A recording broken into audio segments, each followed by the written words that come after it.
వైపే ఓట్ చేసే అవకాశం ఉందన్నట్టుగా ఒక ప్రచారం అయితే జరుగుతుంది సార్. మరి వైసీపీ నిజంగా ఇదే పద్ధతిలో వెళ్తుందా? పైకి మాత్రమే వ్యతిరేకత చూపించి లోపల బీజేపీకి సపోర్టు, ఆ బీజేపీ మద్దతు కూడా వీళ్ళు పొందాలని ట్రై చేస్తున్నారా? ఏం చెప్తారు సార్ దీనిపైన? అంటే ఈ విమర్శ చేస్తున్నది ఎవరు అనేది చూడాలి ముందు. ఎవరు కామెంట్ చేస్తున్నారు? బీజేపీకి అనుకూలంగా వైసీపీ ఓటేస్తుంది, బయటకు వ్యతిరేకించినా వీళ్ళందరూ కూడా మళ్ళీ బీజేపీ సముద్రంలో కలిసే నదులే అని ఈ విమర్శ చేసింది ఎవరు అనేది చూస్తే తెలుగుదేశం శ్రేణులు గనక అయ్యుంటే, తెలుగుదేశం శ్రేణులే అయ్యుంటే ఖచ్చితంగా వాళ్ళే చేస్తున్నారు.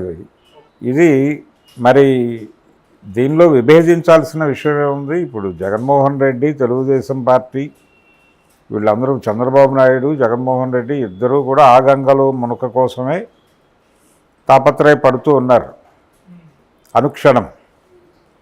భారతీయ జనతా పార్టీకి ఉన్నటువంటి రెండు తలుపుల సిద్ధాంతం ప్రకారం ప్రస్తుతం ఫ్రంట్ డోర్లో చంద్రబాబు ఉన్నాడు, బ్యాక్ డోర్లో జగన్మోహన్ రెడ్డి ఉన్నాడు. లేడు అనుకుంటే తప్పు.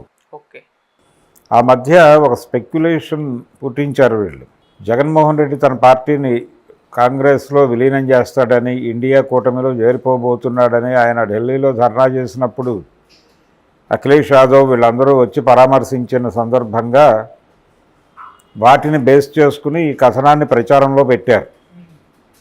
కానీ అటువంటి ప్రమాదాలు ఏమీ జరగలేదు, జరగవు అనే విషయం అప్పుడే తెలుసు ప్రపంచానికి. ఎందుకు జరగదు, ఎందుకు జరగకూడదు, ఎవరు జరగకూడదు అనుకుంటున్నారంటే భారతీయ జనతా పార్టీయే జరగకూడదు అనుకుంటోంది. జగన్మోహన్ రెడ్డి అనేవాడు అలా ఉండాలి, ఆ పార్టీ లైవ్లో ఉండాలి. లైవ్లో ఉంటే చంద్రబాబుకు చెక్ పెట్టడానికి అతను ఒక ఆయుధం. చంద్రబాబును కంట్రోల్లో ఉంచుకోవడానికి జగన్మోహన్ రెడ్డి అనే వ్యక్తి ఒక ఆయుధంగా బీజేపీ చేతిలో ఉన్నాడు. చంద్రబాబు నాయుడికి ఇటు అటు మెసలకుండా రెండు వైపులా కత్తులు పెట్టారు. ఒకటేమో అనుకూల కత్తి, ఒకటి ప్రతికూల కత్తి. అంటే ఒకవైపుకు తిరిగి పడుకోవడానికి లేకుండా జగన్మోహన్ రెడ్డి అనే కత్తిని పెట్టారు అక్కడ, వైఎస్ఆర్సీపీ అనే కత్తిని.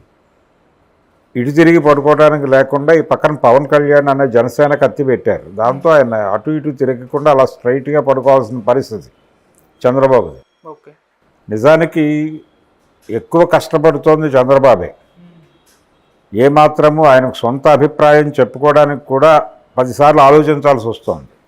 అంటే ఎవరన్నా ఎఫెక్ట్ అవుతారా ఈ మాట మాట్లాడితే అని తన మాటలు, పక్క వాళ్ళ మాటలు అన్నీ చెక్ చేసుకోవాల్సిన ఒక అగత్యంలో పడిపోయాడు చంద్రబాబు. పాపం ఇబ్బందికరమైన పరిస్థితి. ఏ నాయకుడికి ఇలాంటి పరిస్థితి రాకూడదు. ఆ డోలాయమాన స్థితిలో ఆయన శ్రేణులు బీజేపీకి అనుకూలంగా జగన్మోహన్ రెడ్డి ఓటేటువంటి మీరు అదే కదా చేసేది. మీరు ఏమన్నా భిన్నమైనటువంటి ఆలోచన ఉందా? మీకు ఏమైనా లేదు కదా. మీరు కూడా బయటకు మైనారిటీలు అవి ఇవి అని మాట్లాడతారు, ఆయన కూడా అదే మాట్లాడతాడు. వీళ్ళందరూ బయటకు మైనారిటీ సేవకుల్లాగాను మాట్లాడతారు, కానీ ఫైనల్గా అక్కడికి వెళ్ళిన తర్వాత పార్లమెంట్లో ఏ బిల్లుకైనా కలిసి ఓటేసిన చరిత్రే ఉంది వీళ్ళకి. అయితే 2 సందర్భాల్లో మాత్రమే వైసీపీ ప్రభుత్వానికి వ్యతిరేకంగా, కేంద్ర ప్రభుత్వానికి వ్యతిరేకంగా గొంతు వినిపించింది. ఒక బడ్జెట్ సమయంలో మాత్రమే. అది పర్టికులర్గా రాజ్యసభలో విజయసాయి రెడ్డి మొదలుపెట్టాడు. అతను ఒక ప్రాక్టికల్ లాజికల్ వాదంతో ముందుకు వచ్చాడు. టాక్టికల్లే అది, లాజికల్ కంటే కూడా. అంటే వ్యూహాత్మకమైనటువంటి ప్రకటన చేశాడు ఆయన. ఏమంటాడు, ఇక్కడేదో అందరూ బడ్జెట్ అంతా ఆంధ్రాకి దోచిపెట్టారని మాట్లాడుతున్నారు, అక్కడ దోచిందేం లేదు, గ్రాంట్లే ఇచ్చారు. వాళ్ళు గ్రాంట్లు ఇవ్వలేదు, గ్రాంట్లు ఇచ్చుంటే వేరే గొడవ. అలా జరగలేదు, అప్పులు ఇప్పిస్తామని చెప్పారు. అప్పులు ఇప్పించడానికి గ్యారంటీగా ఉంటామని కూడా చెప్పలేదు వాళ్ళు. వరల్డ్ బ్యాంక్ నుంచి, ఏషియన్ బ్యాంక్ నుంచి అప్పులు ఇప్పిస్తామని చెప్పారు, అంతే. అంతకు మించి ఏమీ లేదు. ఇది తీర్చుకోవాల్సిన బాధ్యత వాళ్ళదే. ఇక్కడేదో బడ్జెట్ అంతా మొత్తం ఏపీకి కేటాయించేశారు, మొత్తం వార్చేశారు. అక్కడ సౌత్ అంతా చంకనాకి పోతుంది, దెబ్బతినిపోతుంది దీనివలన అన్నట్టుగా మాట్లాడుతున్నారు. ఇది కేవలం భ్రమ మాత్రమే అని ఆయన రాజ్యసభలో బలంగా మాట్లాడాడు విజయసాయి రెడ్డి. దాని ప్రభావంతో లోక్సభలో కూడా అదే తరహా ఆర్గ్యుమెంట్ని నడిపారు. అంతవరకే, అంతకు మించి ఏమీ లేదు. అది అక్కడి వరకే పరిమితం. అంటే ఇప్పుడు తన ఉనికి చాటుకునే ప్రయత్నంలో భాగంగా ఆ 4 మాటలు మాట్లాడింది తప్ప వైసీపీ అలా మాట్లాడకపోతే కుదరదు. దానికి కూడా అనుమతి పొంది ఉంటారు, ఇలా మాట్లాడతాం మేము అని.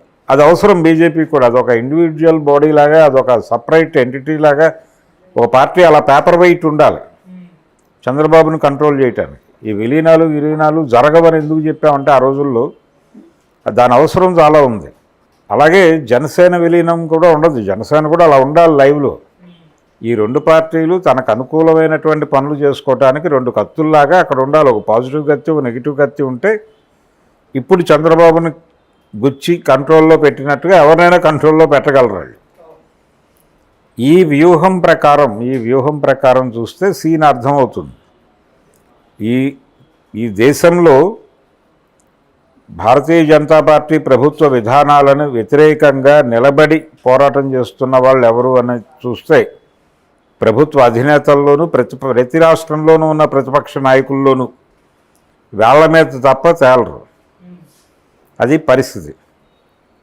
అందుకని ఆంధ్రప్రదేశ్లో రాజకీయం వరకే పరిమితమై చూస్తే అక్కడ అన్ని పార్టీలు బీజేపీ కొమ్ముగాసేవే. జనసేన జై బీజేపీనే, వైసీపీ జై బీజేపీనే, తెలుగుదేశం జై బీజేపీనే, సిపిఎం కూడా జై బీజేపీయే అంటున్నారు ఈ మధ్య.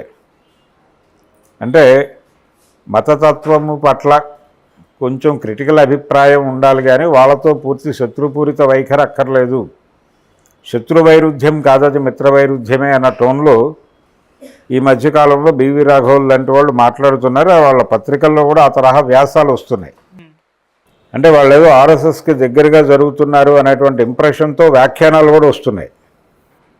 అది నిజం కావచ్చు, నిజమే అది. ఎందుకంటే వాళ్ళ చరిత్రలోనే ఉంది ఆ మూలాలు.